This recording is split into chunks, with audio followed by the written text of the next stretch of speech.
Hamas claiming it's now launched a rocket at the Israeli parliament building in Jerusalem. I suppose one severe question would be, how's Tel Aviv supposed to stand down, I suppose, under such circumstances? Well, look, we have to contextualize this. I am tired and fed up of hearing Israeli spokesmen effectively lying through their teeth when they go on global television networks. And we should not accept these untruths. Systematically now, we have seen for decades the same arguments coming out. What is the situation? The situation is very clear. The Palestinian territories are occupied by the Israeli government. They will not go. They're there. They will not even give Gaza full independence. It can't even have its airport. They constantly provoke, and you can see this in the casualties.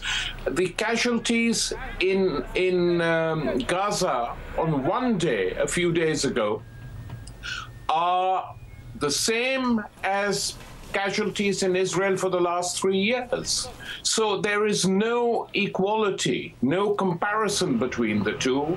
It is a colonization process, and the colonizer is targeting the colonized. Well, I mean, there's a lot to be said that, of provocations on both sides here. But for now, though, Tel Aviv maintains that it is simply just going after Hamas. But there are militant groups, other militant groups, that is, in Gaza, one of them being Islamic Jihad, also claiming responsibility for launching a rocket at Tel Aviv last night. Is Hamas calling the shots or not?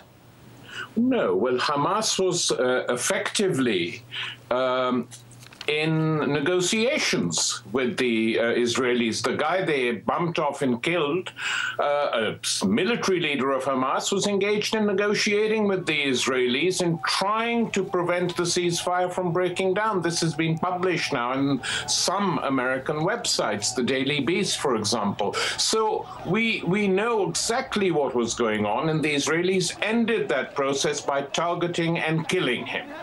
And the United States and a number of Western European countries have supported the targeting and killing of this Hamas leader.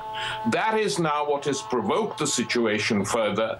But to even imagine that Hamas has the military ability to take on or defeat the sixth largest army in the world, a country with nuclear weapons, is utterly ludicrous.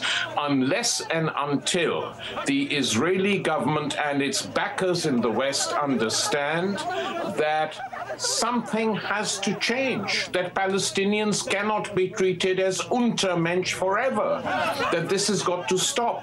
You yourself said earlier what Operation Cast Lead cost the Gazans. Gaza is 1.7 million people. It's a ghetto. And Israelis in particular should understand what life in a ghetto means. Mr. Ali, I'm so sorry to jump in. I do apologise for interrupting. I'm low on time here. But one question that people are not asking, and I do want to get it out to you just before I lose time here, is that the Fajr 5 rockets, some of these short to medium range rockets that the militants are using out of Gaza, are supposed to be made by Iran. Now, could Israel try to capitalise on that in some way?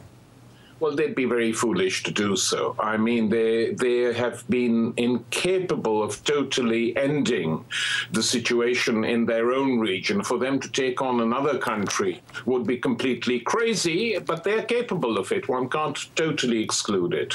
All right, live from London, Middle East expert Tariq Ali joining us here on RT.